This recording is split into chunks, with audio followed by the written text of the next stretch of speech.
Despite the unrest in the community of Tigray, today morning, people of Ethiopia have begun to cast their votes as they elect their president. And people of Kasese have been adhered to take caution of the SOPs as the Minister of Health has ordered that they can curb the COVID-19 pandemic in their area. This is what I have for you this afternoon. I'm Charles Sempija with the news updates at Rest TV. This and more is what I have for you this afternoon.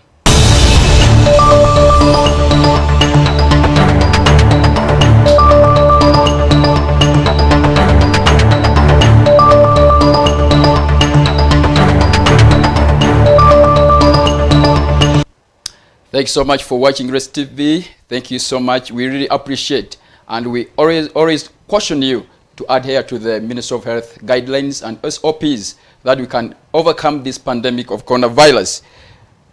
This afternoon, the news that I have for you, Joseph Masirika, the Deputy RDC of Kasese, has urged people of Kasese to adhere to the SOPs given by the Ministry of Health that they can curb the spread of COVID-19 in their area.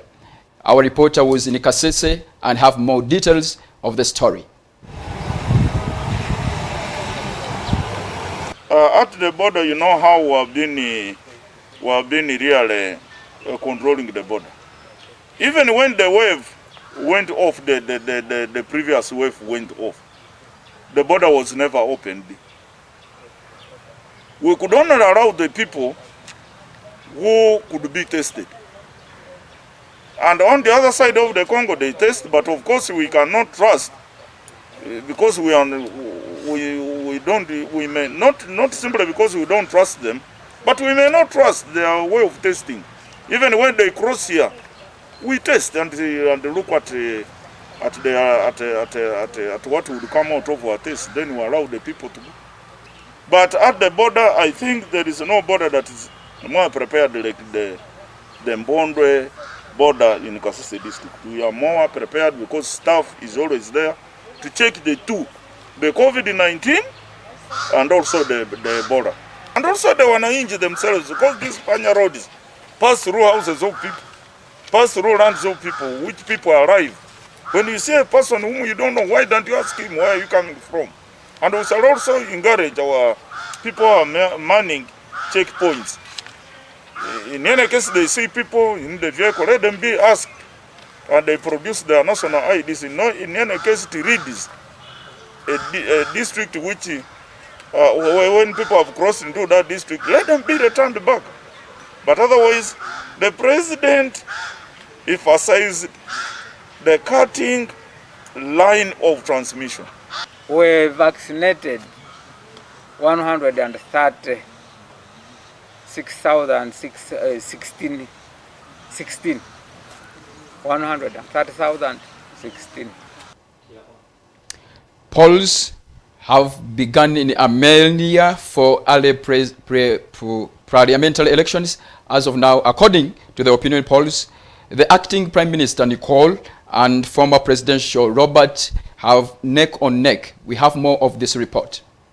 In an attempt to end a political crisis that had erupted after the ethnic Armenian forces lost a 6-week war against Azerbaijan last year. Pashinyan has been under severe pressure ever since. This is very much a referendum or an election defined by security, or more correctly, insecurity, given the unexpected and very much unprecedented loss in the war for Nagorno-Karabakh. The attack by Azerbaijan with Turkish military support has redefined the political landscape in Armenia. Nagorno-Karabakh lies within Azerbaijan but was under the control of ethnic Armenian forces since a separatist war ended in 1994, leaving the region and substantial surrounding territory in Armenian hands. Conflict flared last September when Azerbaijani military pushed deep into Nagorno-Karabakh and nearby areas, resulting in 6 weeks of intense fighting. Now, according to a recent international poll, almost 24% of voters are ready to vote for Kocharyan's Armenia, his party known as Armenia Alliance, that is, while nearly 23% for Pashinyan's Civil Contract Party. Whoever forms a majority in parliament will get to elect the next prime minister.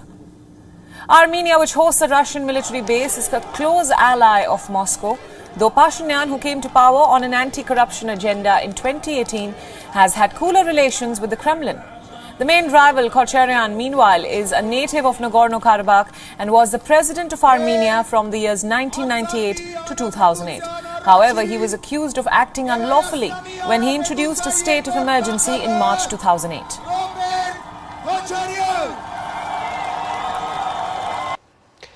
Early this morning, the people of Ethiopia began the election of their president. But according to the United Nations and people that are observing the election in this country, they say that it is already tainted. We have more of this report.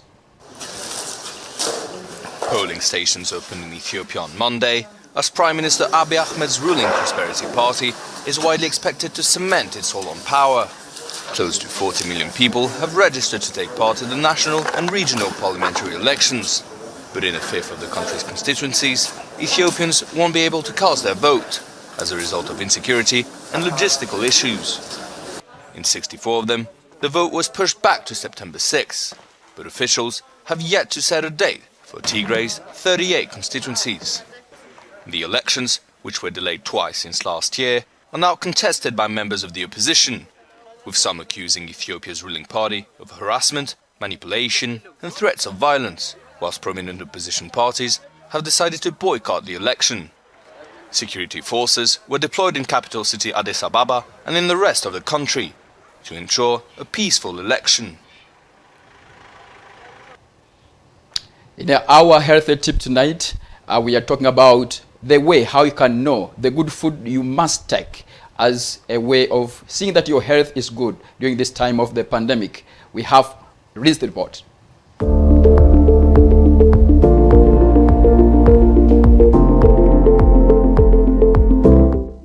Sitting at a computer can leave you with all sorts of aches and pains, and poor posture is a big part of the problem. Admit it, you sat up straighter just hearing that. Improving posture is a good start, but there are other changes you can make to reduce strain when sitting. Raise the height of your chair, put your keyboard and mouse on your desktop surface, and move your monitor or laptop screen so it's at exactly the height of your face. That way, you won't strain your neck looking down. Experts agree exercise has many health benefits. It is not a magic bullet for weight loss. In fact, physical activity is usually only a tiny percentage of your daily calorie burn. Most of the calories you burn result from your resting metabolism. In other words, the basic functioning of your body, like breathing. Additionally, many people overeat after exercise because it makes them hungry. If you do exercise, longer sessions may seem like a good idea, but you'll actually get more metabolic benefits from a shorter, more intense workout than a longer one. High-intensity interval training, or HIIT, helps you burn more calories after you finish exercising. One study found those who do a HIIT workout burned 100 calories more in the following 24 hours than those who did a longer, lower-intensity sweat session. This can have some weight loss benefits, if you don't follow your workout with a box of donuts. Instead, pack a healthy snack to eat after you exercise, as HIIT is most effective when paired with a healthy diet. I'm not saying that exercise is bad and you shouldn't do it. What I'm saying is that exercise alone is not enough or as important as most people think. Instead, put more focus on maintaining a healthy diet and the way you exercise.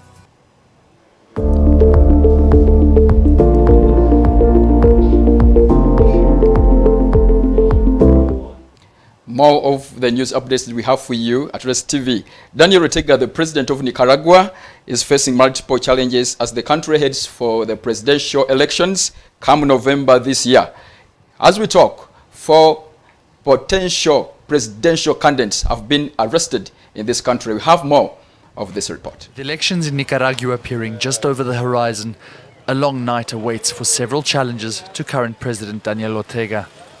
On Tuesday, Felix Maradiaga, a pre-candidate for the opposition coalition, was apprehended following an appearance at the Attorney General's office. todo lo tenía planeado, no lo quiso hacer la policía en lo mediático, donde estaban ustedes como medio, en donde tenía el respaldo de miembros del Consejo Político, miembros de la Unidad Nacional Azul y Blanco, sino que lo planificaron para evitar que ustedes lograran denunciar.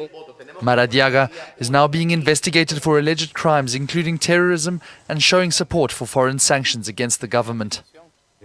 Later on Tuesday evening, another pre-candidate, Juan Sebastián Chamorro, was also arrested. Hacerse saber de que te están vigilando, pues. Para ellos lo que según ellos quieren hacer es que uno esté permanentemente pensando en que ahí están ellos siguiendo. He became the fourth arrest this week after his cousin Cristiano Chamorro, charged with money laundering, and former ambassador to the US, Arturo Cruz Sequeira, detained under a controversial treason law. The US State Department has now waded in, declaring that the arbitrary arrests remove any doubt about President Ortega's credentials as a dictator. Critics also say it's the clearest sign yet the current administration is aiming to stir division within the opposition camp ahead of November's vote, forcing them to back a lesser candidate or not compete at all. It comes as Ortega, an ex-guerrilla, seeks a fourth consecutive term as president. Then another Hong Kong, the pro-democratic Apple Daily newspaper on Monday warned it is unable to pay its staff. It says that the closure of the government froze its company's assets using the sweeping new national security law. We have more of this report from Hong Kong. Hong Kong newspaper Apple Daily will be forced to shut its doors in mere days after the company's assets were frozen under the city's national security law. That's according to an advisor to former Apple Daily head Jimmy Lai. Mark Simon, a spokesman for publisher Next Digital, exclusively told Reuters that while they thought the paper could run through June, money will now run dry in days. Simon spoke by phone from the U.S., saying, quote, "Vendors tried to put money into our accounts and were rejected. We can't bank." Lai is a staunch critic of Beijing and was jailed under the national security law earlier this year and has since had his assets frozen. The news comes days after 5 Apple Daily executives were arrested as part of a police raid, which was later condemned by the UN and global rights groups. 3 have been released on bail, while the paper's chief editor and executive were denied the chance. Simon, the spokesman, told Reuters that Next Digital was set to hold a board meeting on Monday to discuss steps moving forward. We are just moving in the 42 days of total lockdown. And in the country of Uganda, the city of Kampala is on total lockdown. No shops open. But I want to ask of you that don't forget to sanitize like I've done. Please put on your mask all the time so that we can fight the pandemic out of the country, Uganda. It's been me, Charles Sempigi, on the news update this afternoon. See you next.